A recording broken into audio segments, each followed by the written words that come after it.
প্রিয় দর্শক, আসসালামু আলাইকুম। আপনারা সবাই কেমন আছেন? আশা করছি আপনারা সবাই ভালো আছেন। আজকে আপনাদের সামনে আরও একটি নতুন ভিডিও নিয়ে হাজির হয়েছি। অবশ্যই আপনারা এই ভিডিওটি শেষ পর্যন্ত দেখবেন।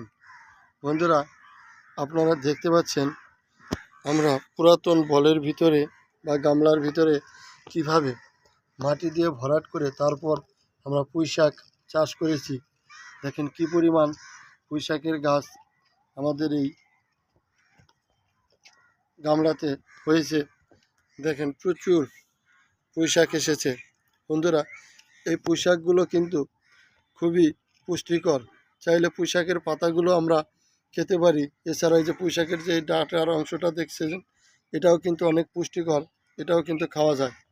তো বন্ধুরা, বিশেষ করে আমরা যারা শহরে থাকি তারা কিন্তু চাইলে বাসার ছাদে বা বারান্দা এই ধরনের বলের ভিতরে পুরাতন আমরা ফেলে না দিয়ে যদি মাটি দিয়ে ভরাট করে এইভাবে যদি পুঁইশাক চাষ করি, তাহলে কিন্তু আমরা সারা বছরই এই পুঁইশাকগুলো খেতে পারবো।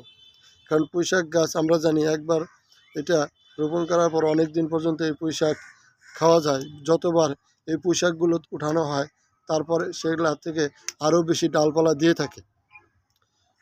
বন্ধুরা, আজকের ভিডিওটি যদি আপনাদের কাছে ভালো লেগে থাকে তাহলে কিন্তু অবশ্যই এই ভিডিওতে একটি লাইক দিয়ে চ্যানেলটি সাবস্ক্রাইব করে দিবেন এবং বেশি বেশি শেয়ার করে দিবেন।